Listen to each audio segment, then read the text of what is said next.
আসসালামু আলাইকুম। আমি ডক্টর মোহাম্মদ রেজাউল করিম অপু, একজন জেনারেল ফিজিশিয়ান। সিএফবিটি কর্তৃক আয়োজিত সিজিডিএ কোর্সে আছি। তো আমার রোল নাম্বার সিএফবিডি সিজিডিএ 1042524।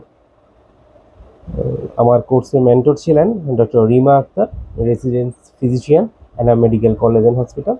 উনি মাঝখানে কিছুদিন অসুস্থ থাকার জন্য আমাদের সাথে নিয়মিত থাকতে পারেননি। আশা করি উনি দ্রুত সুস্থ হয়ে যাবেন। তো আজকে আমি যে টপিকসটা নিয়ে কথা বলবো, টপিকসটা হচ্ছে অ্যামোনেরিয়া। অ্যামোনেরিয়াটা হচ্ছে মাসিক বন্ধ থাকা। এটা সাধারণত দুই ভাবে হতে পারে, প্রাইমারি এবং সেকেন্ডারি। প্রাইমারি ব্যাপারটা আমরা বলতে বুঝি যে কোনো মেয়ের জীবনে প্রথম মাসিক শুরু হওয়ার আগের সময়টা, এটা 13-14 বছর হতে পারে, কারো কারো হচ্ছে 11 বছর হতে পারে।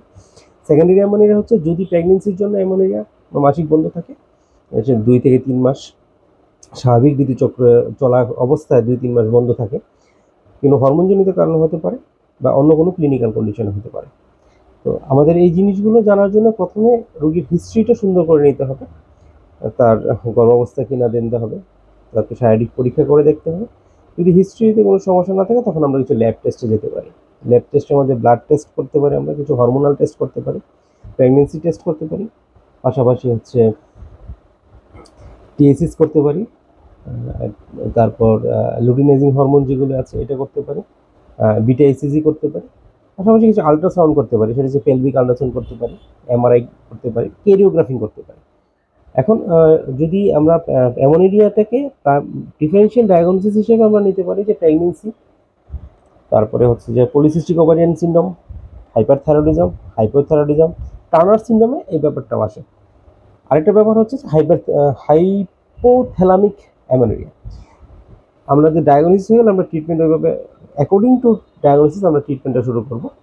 যদি আমাদের পক্ষে সম্ভব না হয় তাহলে অবশ্যই আমরা রোগীটাকে একজন স্পেশালিস্ট গাইনোকোলজিস্ট ওনার কাছে রেফার করব। প্রাথমিক অবস্থায় আমরা হরমোন রিপ্লেসমেন্ট থেরাপি করতে পারি। পলিসিস্টিক ওভারিয়ান সিন্ড্রোমের জন্য আমরা মেটফর্মিন ইউজ করতে পারি, পাশাপাশি ওরাল কন্ট্রাসেপটিভ দিতে পারি। থাইরয়েড প্রবলেম থাকলে আমরা থাইরোক্সিন দিতে পারি, লিভোথাইরোক্সিন দিতে পারি, পাশাপাশি সাপ্লিমেন্টারি ভিটামিন মিনারেল দিতে পারি। যদি কারোর এক্সেসিভ দুধ চলে আসে সেক্ষেত্রে হচ্ছে আমরা ব্রোমোক্রিপ্টিন দিতে পারি।